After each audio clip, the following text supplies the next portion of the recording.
साथियों नमस्कार। हमारे YouTube चैनल अतिथि शिक्षक न्यूज़ MP14 में आपका स्वागत है। आज हम आपके लिए जो राजपत्र जारी हुआ है जनजाति कार्य विभाग का, उसके बारे में बताएंगे। उसके बारे में हम चर्चा करेंगे कि जो जनजाति कार्य विभाग है उसने अपना अलग से राजपत्र जारी किया है। आप सबको पता है 2 दिन पहले ही जो स्कूल शिक्षा विभाग है उसने अपना राजपत्र जारी किया था और उसमें अतिथि शिक्षकों को राहत देते हुए 50% जो उपलब्ध पद हैं उनमें आरक्षण देने का प्रावधान राजपत्र के माध्यम से किया गया है। साथ ही पदों के बारे में जानकारी दी गई थी और जो भी नियम संशोधन किए गए थे उन सब के बारे में बताया गया है। वैसे ही जो राजपत्र जनजाति कार्य विभाग है, जो ट्राइबल डिपार्टमेंट है, उसने भी अपना राजपत्र जारी किया है और ये राजपत्र 6 दिसंबर को जारी हुआ था। ठीक है, 6 दिसंबर 2024 को ये राजपत्र जारी हुआ था और ये अब सामने आया है। तो इसमें क्या कुछ खास है अपन देख लेते हैं। वीडियो शुरू करें इससे पहले आपसे रिक्वेस्ट है कि आपने हमारे यूट्यूब चैनल को यदि सब्सक्राइब नहीं किया है तो चैनल को ज़्यादा से ज़्यादा सब्सक्राइब करें और अपने साथियों के साथ शेयर करें, ताकि आपको अतिथि शिक्षकों से संबंधित सभी महत्वपूर्ण सूचनाएं समय पर प्राप्त होती रहें। तो चलिए शुरू करते हैं आज का वीडियो, देख लेते हैं। अंतिम नियम जनजाति कार्य विभाग महत्वपूर्ण। अंतिम नियम इन्हें पहले लिख दिए हैं, जो नियम है वो अंतिम नियम है, इसके बाद कोई परिवर्तन नहीं होगा और यही नियम परीक्षा में लागू रहेंगे। तो अंतिम नियम जनजाति कार्य विभाग, मंत्रालय, वल्लभ भवन, भोपाल दिनांक 25 नवंबर 2024, मतलब 2024 को ये संशोधन किए गए थे और 6 दिसंबर को ये प्रकाशित हुए। देख लेते हैं आगे क्या कुछ है।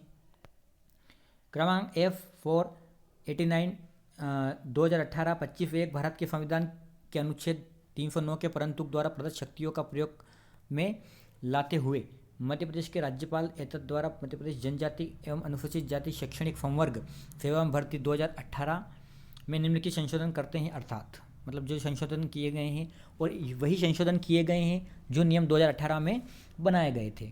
जैसा कि जो स्कूल शिक्षा विभाग है DPI का जो राजपत्र था उसमें भी लगभग ये का यही था। आगे देख लेते हैं हम।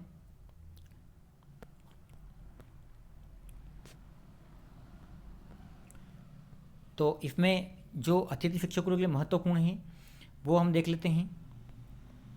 नियम 12 के उपनियम 2 के खंड ख के उपखंड 4 के पश्चात निम्नलिखित स्पष्टीकरण जोड़ा जाए।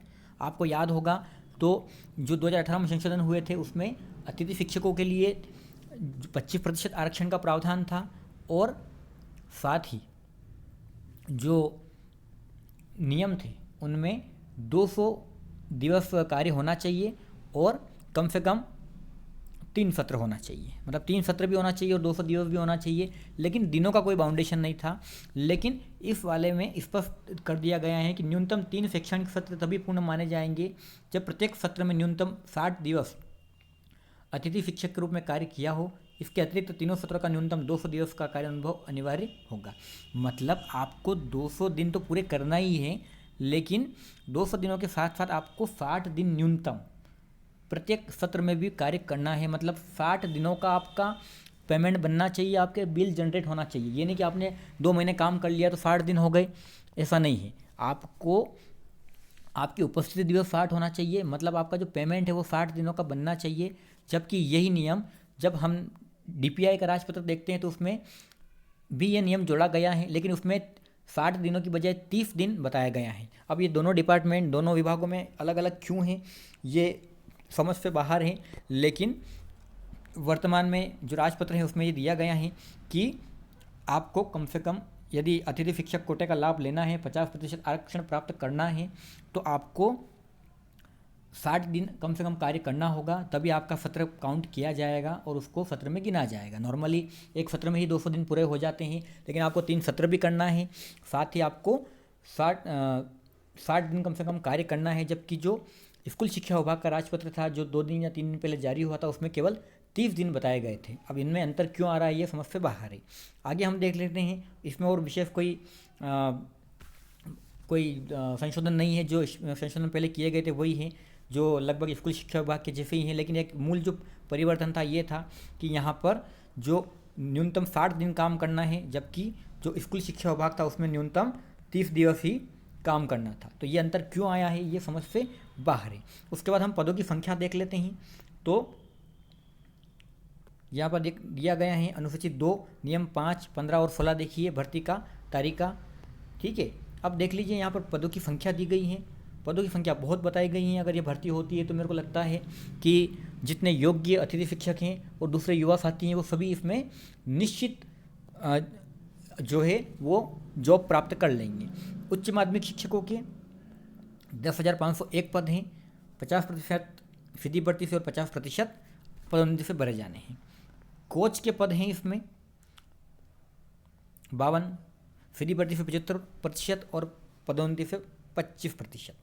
प्रधानाध्यापक माध्यमिक शाला के 3,451 पद हैं,